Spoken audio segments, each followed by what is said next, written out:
Pour créer un nouveau projet, à partir de Unity Hub, vous avez le bouton en haut à droite. Lorsque vous pressez sur le bouton New, votre nouveau projet va être créé dans la dernière version d'Unity qui a été installée, la plus récente. Alors, on peut définir une version antérieure en appuyant sur le petit triangle. Avec le petit triangle, on a les anciennes versions. Alors, nous, au Cégep, au laboratoire, nous avons installé la version 2.19.4.7.f1.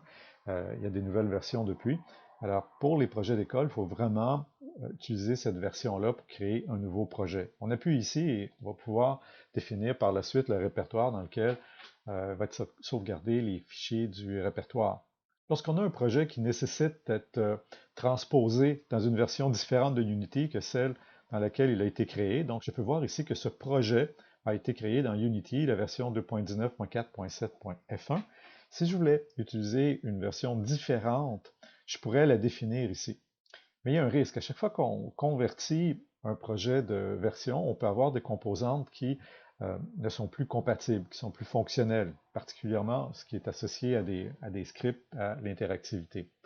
Alors, pour être plus prudent, allez dans une fenêtre Windows Explorer pour copier ce projet-là et lui donner un nouveau nom. Par la suite, c'est cette copie que vous allez ajouter à votre liste de Unity Hub. Donc, avec le bouton Add, je peux naviguer dans une fenêtre Explorer, aller choisir ce projet que j'ai fait une copie, je l'ai appelé V2. Et maintenant, cette copie V2 est ajoutée à ma liste de Unity Hub.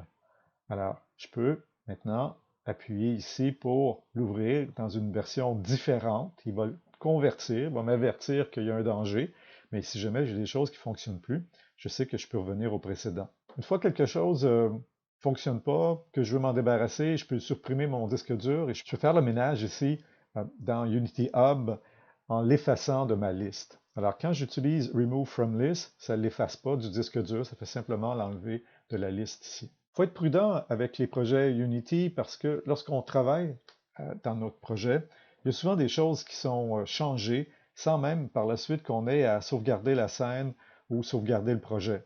Donc, on se trouve à jouer dans les données continuellement du projet. Alors, pour faire des backups, copiez votre projet pour en faire un nouveau projet. Vous pouvez par la suite le renommer parce qu'il devrait avoir plusieurs backups. Moi, je les renomme. L'abréviation backup.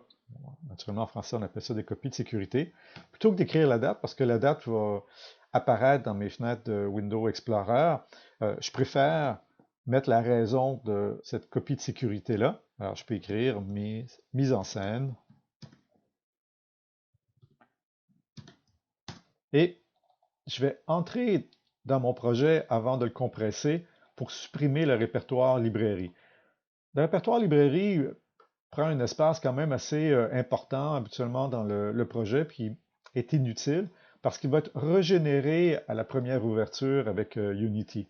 Alors une fois que j'ai supprimé ce répertoire librairie, je vais utiliser un logiciel de compression comme Zip.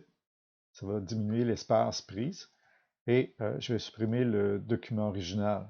Alors, je vais me faire une liste comme ça de copies de sécurité pour pouvoir revenir en arrière si jamais j'ai des problèmes avec un projet.